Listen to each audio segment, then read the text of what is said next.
Have you ever wished that you had more courage to do the things you've always wanted to do?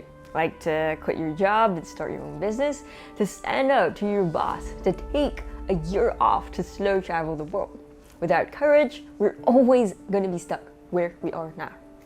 Slightly over 2 years ago, when I was trying to find the courage to quit my job to start my own content creation business, I discovered this book, Courage is Calling by Ryan Holiday. There were 6 things in here that helped me tremendously during this period, so I've organized them into this 6-step process on the screen to make it easier to follow, and hopefully this will help you find the courage you've always been looking for to. Step 1, deal with your fears by defining them.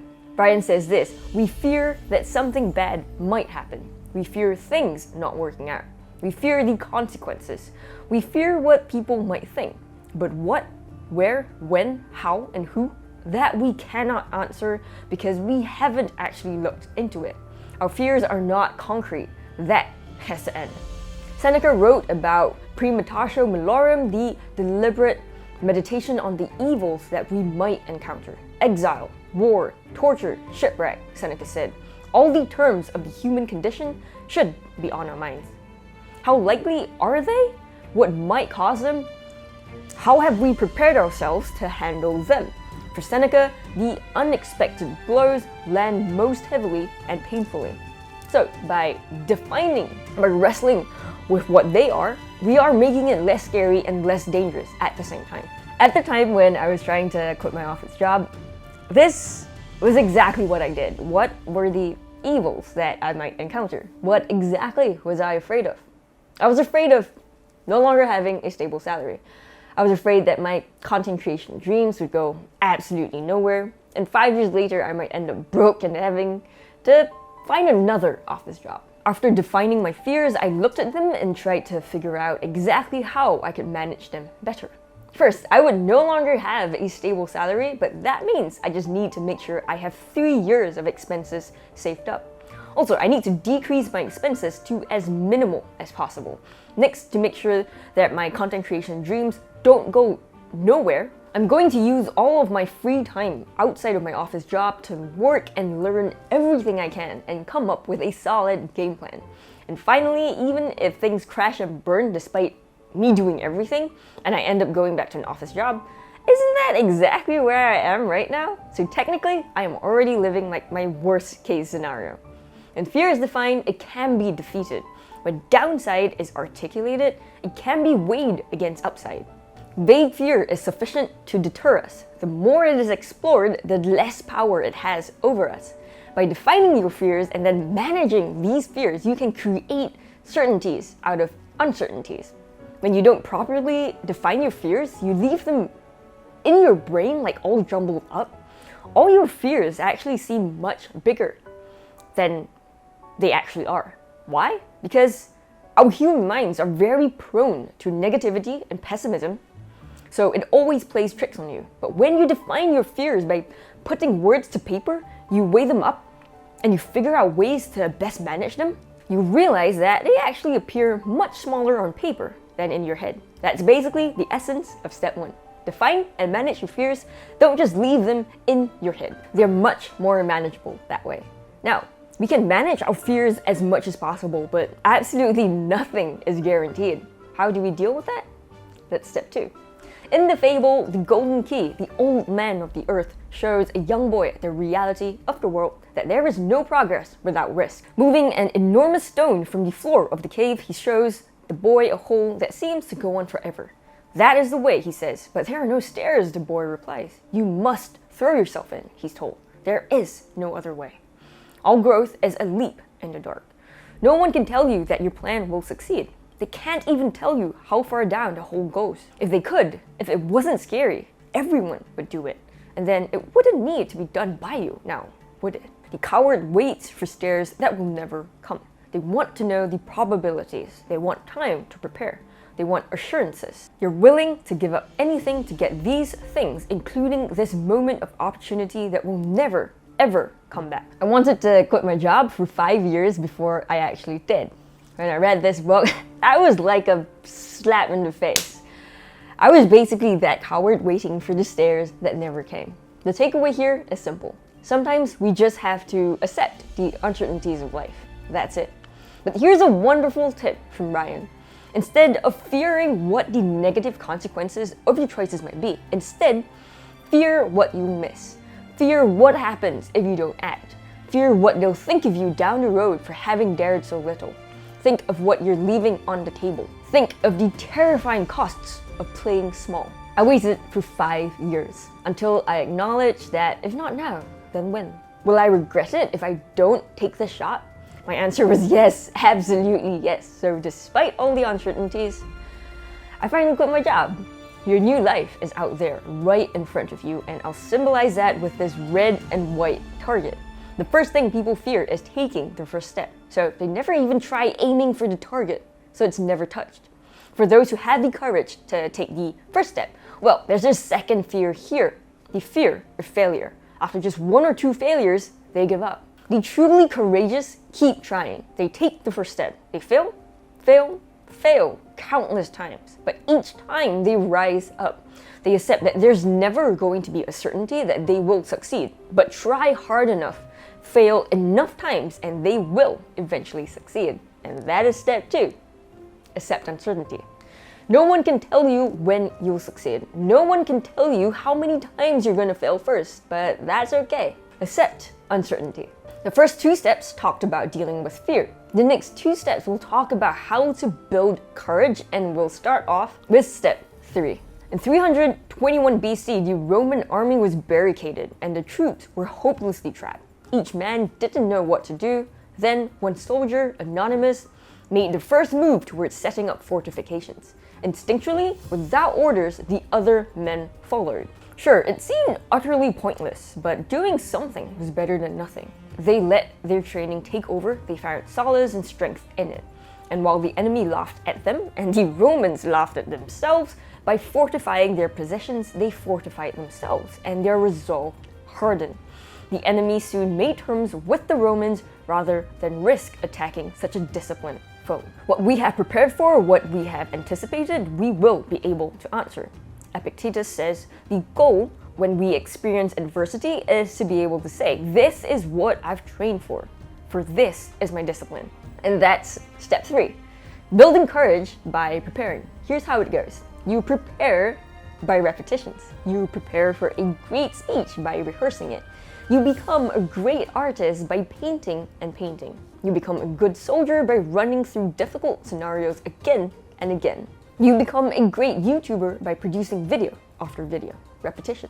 Every repetition you go through makes your next repetition better and better. And as you get better, you build confidence. And confidence leads to courage. This is how you build courage.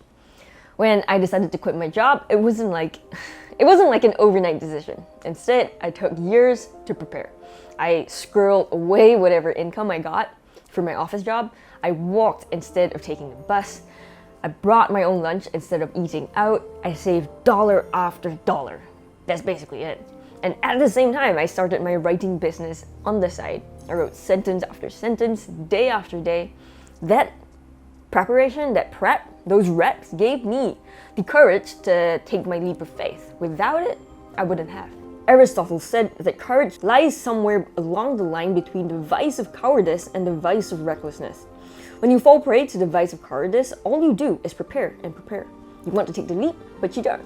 Even after so much preparation and so many repetitions, you're paralyzed. Recklessness, on the other hand, means that you don't prepare or put in the reps at all. You don't think about the risks, you don't care about anyone else that might be affected, you lack fear, and you just go. Courage is a balance of both. Before tackling an impossible task, you prepare and put in the reps. Once you gain confidence, you gain courage, and you take that leap into the unknown. And that is step 3. To build courage, prepare, and put in the reps. Then, take your leap of faith. At the same time, remember, don't be a coward and don't be reckless at the same time. Now, we have step 4, dealing with the unknown after your leap of faith. How exactly do we do that? Don't let your reflection on the whole sweep of life crush you, Marcus Aurelius said. Don't fill your mind with all the bad things that might still happen. Stay focused on the present moment.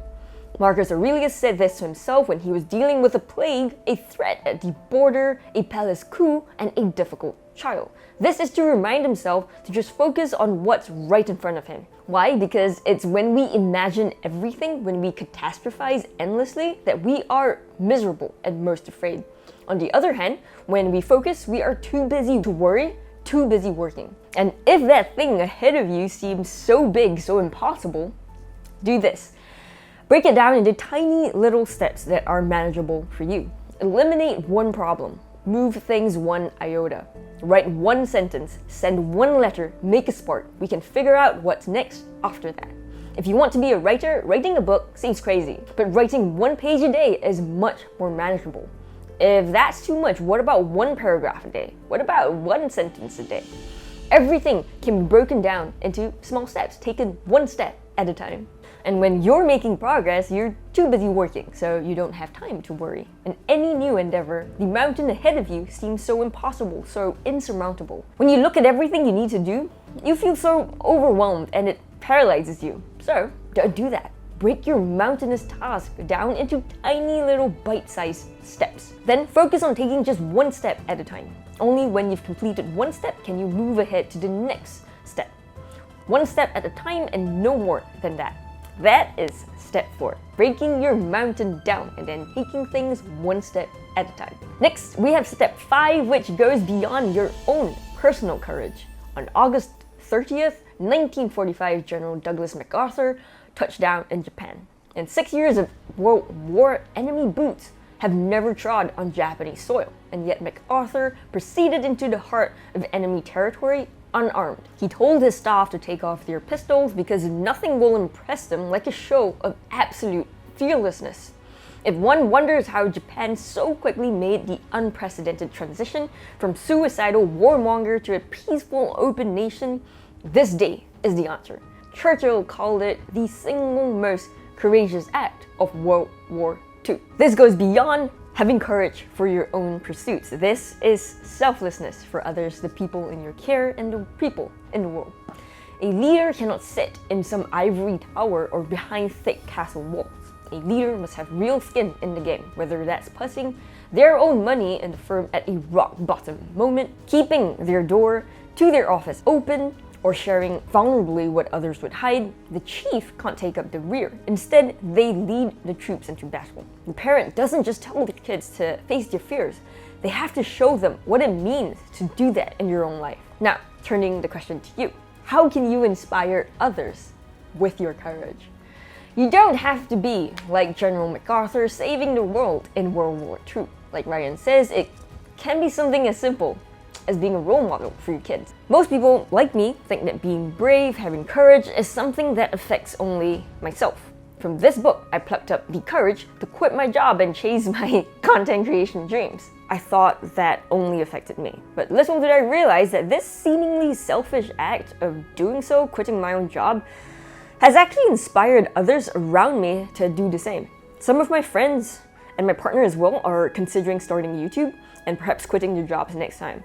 And I've even had people on the internet who I've shared my story to reach out to me and telling me that I've actually inspired them to go part-time or to quit their jobs as well. It was a side effect I didn't realize would happen, but that's step 5, being heroic, inspiring others just by the simple act of having courage for yourself. Now, what is step 6? Here's what Ryan says.